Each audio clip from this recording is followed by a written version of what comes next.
Buenas tardes, bienvenido a este segundo video sobre antropología cristiana. En esta ocasión veremos de nuevo 3 puntos. El primero es una introducción general, veloz, a los relatos creacionales en la Biblia. Luego abordaremos brevemente Génesis 1 y Génesis 2, estos dos textos donde aparecen los relatos de la creación. Y por último, unas preguntas para la reflexión y el compartir. Lo primero que hay que decir es que los relatos de la creación en la Biblia no son relatos ni históricos ni prehistóricos, sino que, de hecho, no son una historia. Tampoco nos dan una descripción histórica de algo que pasó en algún momento de nuestra historia, ni en el siglo cero, ni en el siglo I, sino que son relatos protohistóricos, es decir, que están en el origen, y que porque están en el origen siguen estando en nuestra historia. Por eso son una clave de lectura para descifrar e interpretar la historia humana, nuestra propia historia. Es decir, son relatos que siguen actualizándose en nuestro hoy, nuestro siglo XXI. Por eso son una obra que habla de lo más profundo que somos como seres humanos. Son una obra teológica, son una obra escrita desde la fe de un pueblo. Y por eso allí se resume y se expresa la raíz y la profundidad del ser en términos de tiempo y espacio. Se presenta una interpretación de la experiencia humana, de la experiencia del pueblo bajo una forma de narración simbólica. Una forma de narración simbólica. La Biblia tiene otro criterio de verdad. No es la verdad científica, sino es la verdad simbólica, literaria. Por eso los relatos de creación que encontramos en la Biblia son relatos protohistóricos, es decir, hablan de nuestro inicio, de nuestro origen. Dicho de otro modo, podríamos decir que aquello que se narra de la creación del ser humano, de los personajes de Adán, de Eva, de Caín, de Abel, son cosas que siguen presentes hoy. Todos tenemos un poco de Adán y Eva, todos tenemos esas actitudes de Caín y de Abel, siguen presentes en nuestro hoy, y por eso son protohistóricos. Damos un paso más y vamos al relato del Génesis. Si ustedes abren sus Biblias, van a descubrir que hay 2 relatos seguidos de creación en la Biblia. El primero es Génesis 1, donde de las cosas que pueden ayudarnos es preguntarnos por la época, por el lugar. Los estudiosos afirman que el primer relato de la creación, que está en el Génesis 1, se escribió durante el tiempo del exilio del pueblo en Babilonia, en la Mesopotamia. Si uno mira el mapa, este lugar está lleno de agua. La Mesopotamia, donde se encontraba el pueblo exiliado, está rodeado por agua. Y por eso el relato del Génesis en el capítulo 1 tiene como elemento primordial el agua. Allí se relata la creación del universo. Si ustedes leen el Génesis 1 de corrido, hay 2 preguntas interesantes que pueden hacerse, que pueden abordar. La primera es: ¿qué elementos crea Dios? Y lo segundo es: ¿cuántos días trabaja Dios? Primero Él crea la luz, después crea el firmamento, el cielo, la tierra, las plantas, las hierbas, los astros, y por último los seres vivientes, en el versículo 20 a 31. ¿Cuántos días trabaja? Una semana, decimos nosotros. Es la creación en 6 días de 8 cosas. Primero crea la luz, la bóveda celeste, la tierra, los mares, etcétera, etcétera, etcétera. Lo interesante en este relato es que son 8 cosas en 6 días. ¿Por qué? Porque lo que intenta resaltar esta narración es el descanso de Dios. Dios descansó, el Shabbat. Y por eso el ser humano también tiene que descansar. Esto es lo propio, el elemento característico o uno de los elementos característicos de este relato de la creación en el Génesis 1, el primer relato que encontramos en nuestras Biblias. El contenido teológico, 4 puntos. Todo es obra de Dios, Dios crea. Hay un monoteísmo estricto. Dios es el que crea todo. Y esta creación que es creada por Dios es buena. No existe, no aparece el elemento del mal en el primer relato de la creación.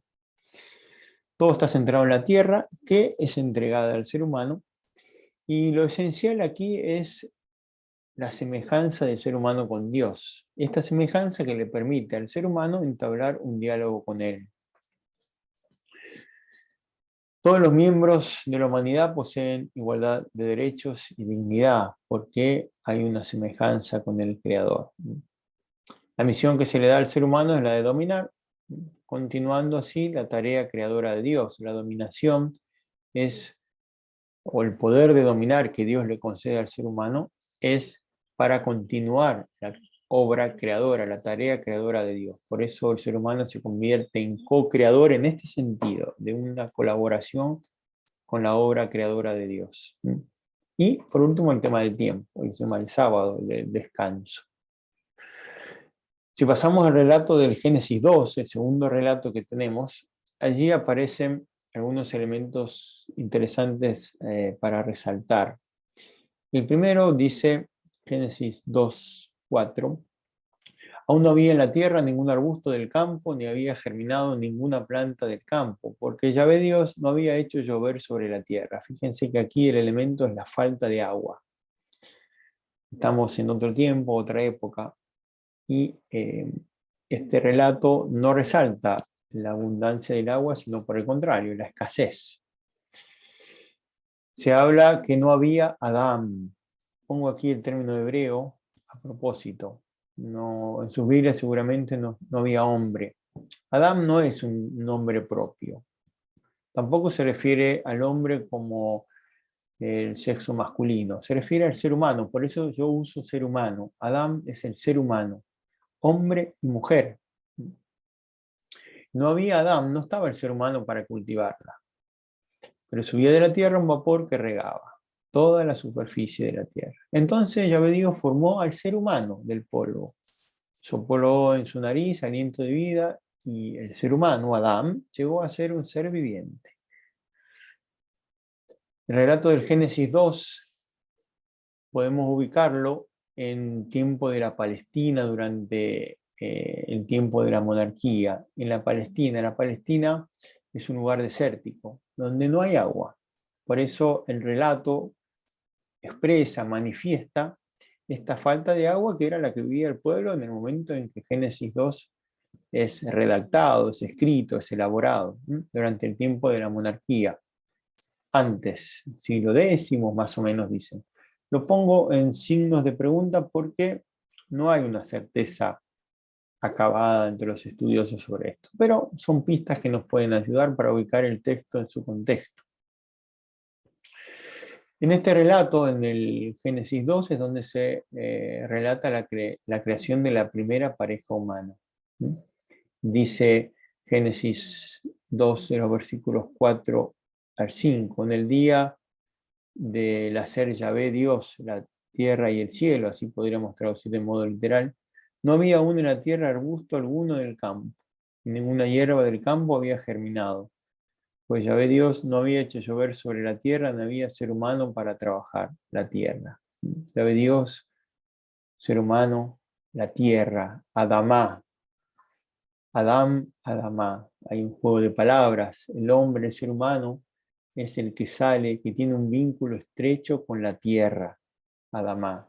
Adán es el que sale de la Adamá. Este relato presenta los siguientes elementos teológicos. Aquí es más claro el hombre como ser en relación. Y este ser en relación tiene un problema esencial que es la soledad, la necesidad de una ayuda, de una compañía.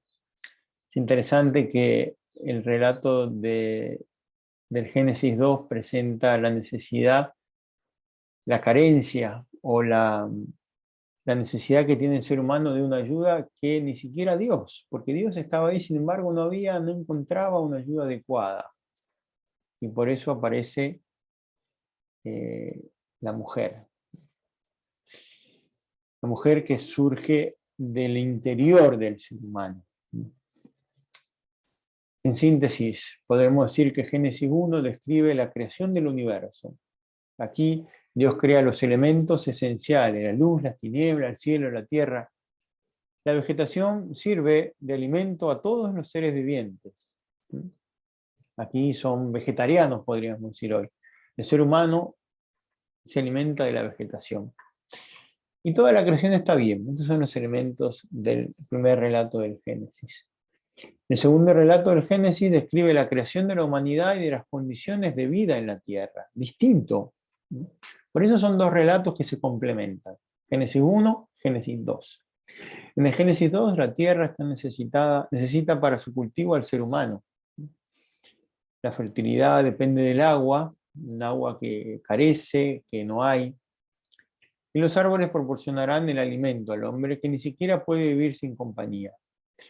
Un elemento característico del Génesis 2 es el elemento negativo. Aquí aparece el tema del mal. Por último, algunas preguntas para nuestra reflexión. ¿Qué cosas de este video, de estos relatos del Génesis que los invito a leer, a releer, me llaman la atención y por qué?